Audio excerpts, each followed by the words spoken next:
Okay, so I had a seller with just about the toughest situation you see in real estate. Nearly a 90-year-old man, behind on his mortgage payments, and his house was in very rough shape. Owned the home for a long time, so we had a lot of deferred maintenance, and no traditional bank was going to lend on it for the new buyer.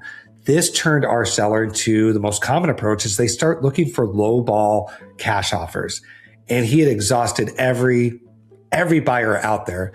And the only offers he was going to get, he was going to lose money on his home because he had taken out some money through the time he had lived there. So we see this a lot where people refinance, take out some money, and then the condition of their home doesn't allow it to get financed. So I want to show you how we turn this around and we put $40,000 in his pocket instead of him losing some money. All right. So this person came to me through a referral through one of the large companies. We work with a lot of the big portals, Zillow, Realtor.com, total stranger. And again, he was in a real bind and no cash reserves, nothing to pay for the house, but he could not figure out through all the realtors he talked to, through all of the companies he talked to, how he could actually make some money. And there was money there if we could just find the right solution. So we had bad plumbing, bad air conditioning, bad roof, leaks. We had some real problems that a bank was going to stop the loan from happening on the buyer side. Now, after exhausting all of this, even I went down that path because he didn't even want to talk about a regular listing, which is fine. I do a lot of off market, but there's a price to do that. So after I shopped it, the best offer he was going to get was $280,000 cash. That wasn't going to work. He was actually going to lose some money. So why even move? But he wanted to unlock that money. He wanted to get into a much smaller, more manageable place. So this is where I came in and this is what we did here. First thing I did was I encouraged him to open up his mind about a different possibility, that maybe these weren't his only options on the MLS or going through a lowball cash offer. And I said, trust me, I've done this 4,100 times. Can we just look at it from a different angle? So I have 6 different ways we can list your property. Why? Because I've seen the use for all of them. Most realtors walk around with a hammer, list your home on the MLS. That's their only tool in the toolbox. Well, when you see enough situations and you have enough resources, you start to develop other tools, screwdrivers and wrenches. And so I said, here are the 6 ways we could do this. And I actually chose one of my favorite ways for a property like this. We did a 2-week auction. Now in real estate, most people list their homes and say, this is what we want. The buyers say, we'll give you less. We flipped the script. We priced it lower and we let the buyers bid up and we gave visibility on a website to see all of the auctions. And it worked phenomenal. We priced it maybe 15% under market, created a ton of competition. In 2 weeks, we had 27 showings on the property. So we knew we had a valid price. We knew we had a home that people wanted. And then we let that competition drive up the price. So we went from cash only with all of these low balls to 27 showings in 2 weeks. We shook the market and we just showed people a price they had not seen, but it was worth it for the condition. So it's a powerful strategy instead of just sticking a sign in the yard and hoping. Now, all that competition did what it was supposed to do. It produced a full price offer that we were hoping for, higher than what was on the auction site. It was fantastic. It was what we want, but it came with a challenge.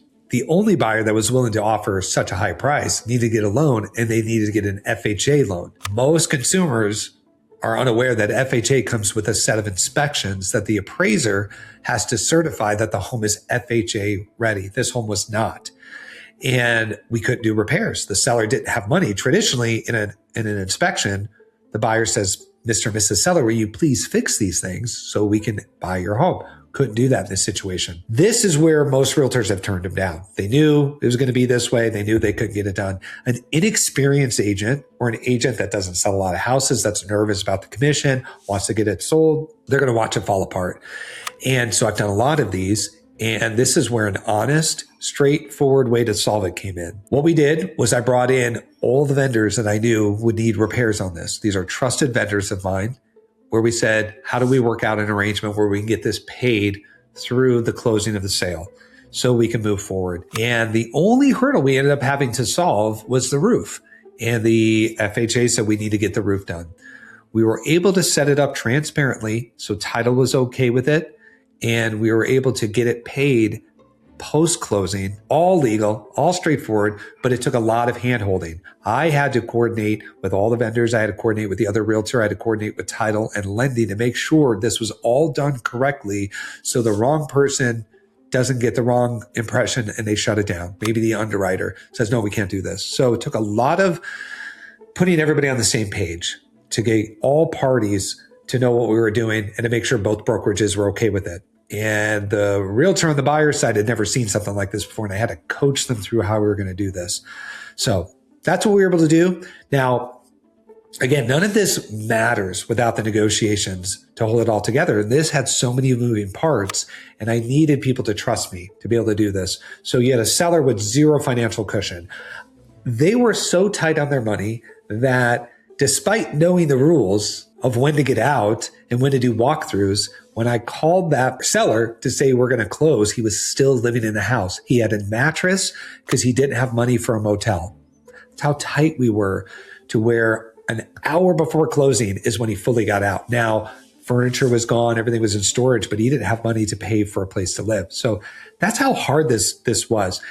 The end result, what I'm happy to report, is he walked away with $40,000 near the final stages of his life. Hopefully he lives another 30 years. But at almost 90, this was a big deal to him. This really put him in a place to where he can relax, get into a much smaller place. He could afford the monthly payment, and now he has some cushion in the bank. It was a huge success story.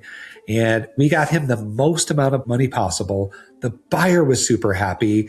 And we were able to hold it all together with our knowledge and our experience. What does this all mean? Here's what I want you to take away from this. When you are told your only option is a lowball cash offer, that's almost never true. We have solutions. Or if you're told your option is just to list it, or your option is just to sell it to an iBuyer, I want you to know you have a lot of options. And somebody who has sold a lot of homes, it's not to brag, it's just to say, I probably have seen your situation before. It might seem unique to you, but in my 20 years and 4,000 home sales, we've seen it. So reach out to me if you think you have a unique situation where you're not sure which way to go and you're being told something that maybe you don't think is the best offer, or you want a second opinion. But with 6 ways to sell your property, including this 2-week auction, we're going to have a solution that fits your needs. If you're facing something that you're not sure how to handle, reach out to me. And let's talk and let's see which of our 6 ways might make sense to see how you can net the most amount of money, or you get the solution you're trying to get in the time you want to get it. So I hope this was helpful, and reach out to me. We'll go through your situation and we can see if we can find that same success for you that we did for our seller here.